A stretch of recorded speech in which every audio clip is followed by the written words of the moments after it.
Welcome back to the Wandering Star Farmhouse. We are in the middle of a 2-month pantry challenge where we are trying to eat primarily from our pantries and use up the good food that we were able to produce on our homestead last year. So today we have carrots and onion that grew in the garden and pork that we produced right here on our homestead this last year. And then a few other pantry staples and this green pepper that I did pick up from the store. I sliced up a couple of these small pork roasts, just kind of in thin strips, marinated them in some soy sauce, sesame oil, and pineapple juice for a little while, and then stir fried that all up into some sweet and sour pork, and it was delicious. Now I've decided this week, it's sourdough week. I need to bust out the sourdough. My sourdough starter is all bubbly and I am ready to get started. I'm gonna make just some regular sourdough bread today. My husband did pick up a loaf of bread this week for the kids, but I really want to get back into the sourdough. So I'm getting started today by making a double batch of sourdough artisan style bread. I am mixing up a double batch because my family very easily will eat an entire loaf of bread just in one sitting. And so I definitely have to keep a lot of bread products in the house. But I really like the methodology that Lisa from the farmhouse on Boone uses, where she gets the dough going and then leaves it in the refrigerator to proof. And really, you know, she's like, you can get it out anytime that you want. So you can do this in advance and you just get out the bread when you need it and you bake it when you need it. So that's what I'm going to do today is I'm making a double batch. I am going to cook one loaf tomorrow and then I will cook the next loaf the following day so that we can have a regular supply of fresh bread. I actually ended up rushing on this bread. I had somewhere I forgot that I was going to be, and so I didn't get my first proof. I didn't allow the first proof to go on as long as it should have. So you'll see when I end up baking these first two loaves, they're not quite as high and lofty as they otherwise would have been if they had had a long enough first proving.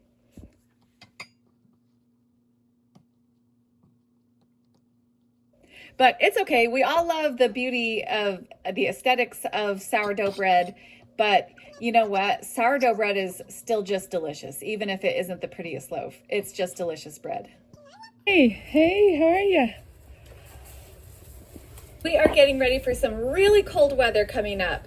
So my husband went out and bought a bunch of extra straw because straw, if you don't know, is the blanket of farm animals. So when it's going to be cold like this, we need plenty of straw. So we piled up these bales and the goats were just having an awesome time jumping all over them. You got cobwebs all over your face. That's funny. It is Saturday. I need to know what date it is. What date is it? Today is Saturday, January 11th. We went over to friends last night for dinner. They made delicious homemade chili, so I don't have anything to show for yesterday's dinner. But tonight we are going to be making borscht, and it is so exciting because 100% homegrown vegetables. I went out to the garden this last week before we're going to get all this super freezing weather and harvested carrots and beets because when it gets so cold, those can just rot in the ground. So I harvested the carrots and the beets. And then we have homegrown onions, homegrown potatoes that are getting very shrivelly, but they are still good. And this is the last of our homegrown cabbage from the spring. And you can tell it's all chopped all weird because I was chopping the outside edges off because those leaves were getting slimy, but the inside is still really good. So we're going to chop that up.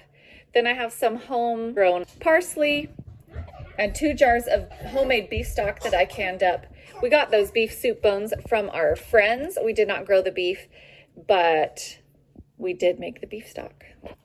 So we will get started turning these delicious vegetables into a delicious soup. Since I know that the beef broth that I added is so rich and so flavorful and concentrated, I'm just going to add water at this point to get the fluid level to the top of the vegetables.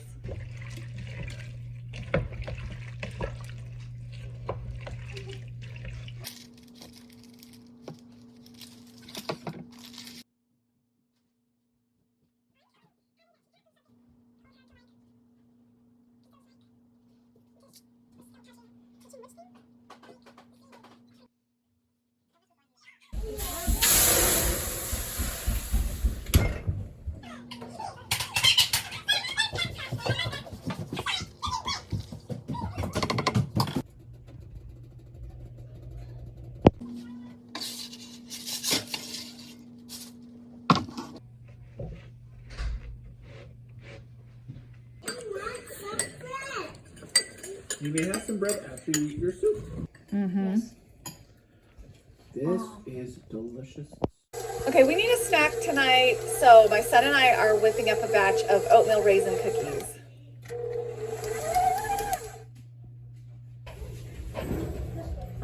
But you still have to play the game with me first.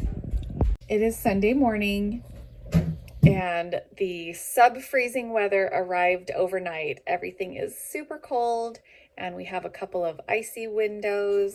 For lunch, I am going to make a batch of homemade tomato soup with produce from our garden and some grilled cheese sandwiches using that loaf of bread that my husband picked up earlier this week.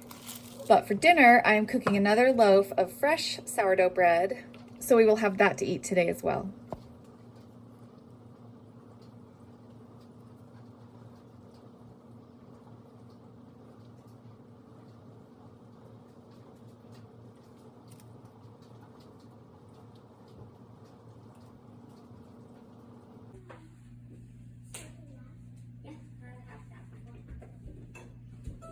So it is Sunday, but church is canceled and we're all just hanging out at home together. So I've decided to make a batch of sourdough donuts.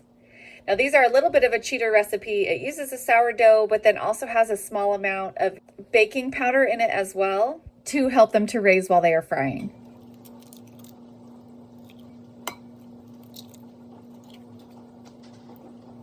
Okay, we're all really laughing because we're just having the same borscht as yesterday for dinner tonight, but the whole soup turned pink overnight because the beet color stained everything else in the soup, so it's pink soup tonight.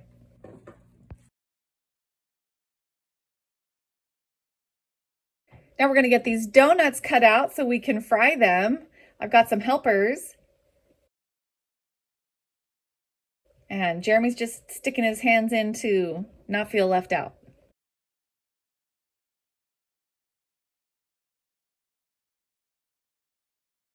I was just talking to someone last night who said that she is terrified of and has never fried anything in her house because she's just scared that her kids will get burned by the oil. So it is something you have to be careful about.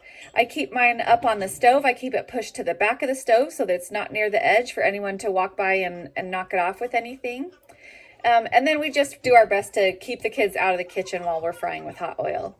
But there's a lot of things that we fry, and it'd be a sad life to live without any homemade donuts.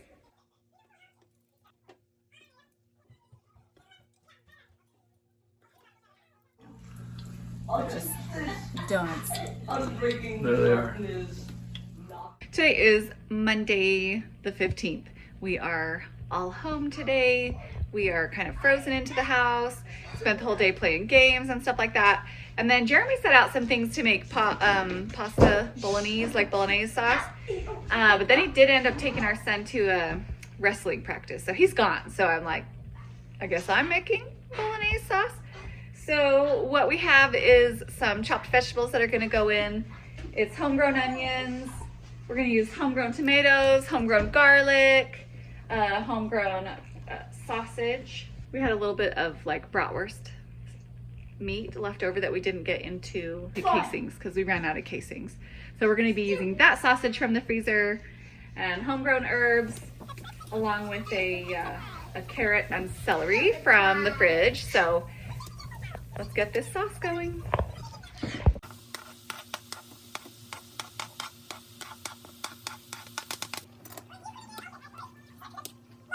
I cooked up a little pasta and served it with some fresh grated Parmesan cheese, and that was delicious dinner. Now my family needs just some sandwich bread too. We just go through a lot of just, toast and sandwich bread.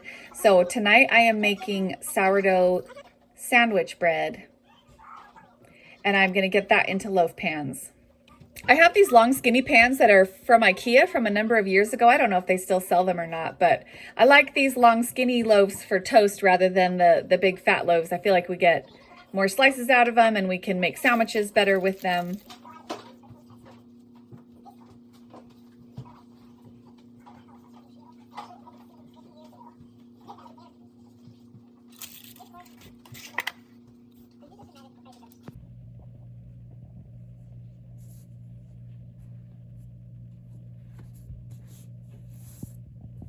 So for breakfast, Jeremy actually took the leftover bolognese sauce from last night and scrambled it up with some eggs to make this frittata. And the kids are also enjoying fresh homemade sourdough sandwich bread for breakfast as well.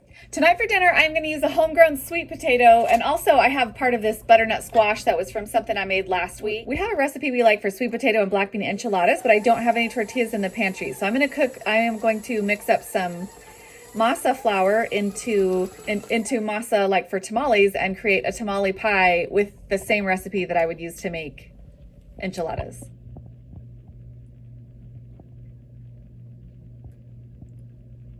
Tonight I'm getting some more sourdough bread going as well.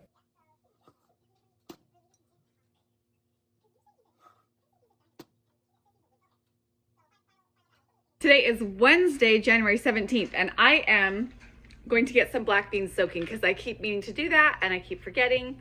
So I will rinse these and I am just going to cook them up in pork broth that I have frozen because pork broth is a great thing to cook beans in.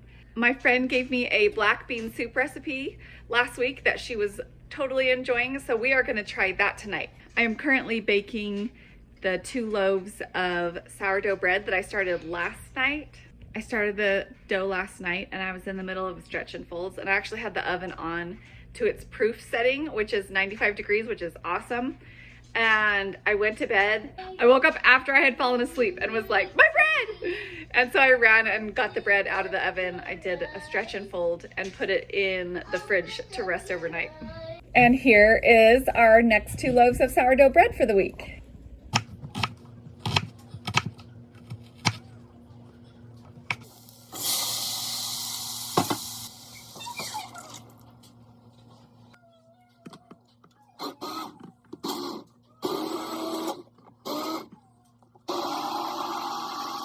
So this soup actually went over really well.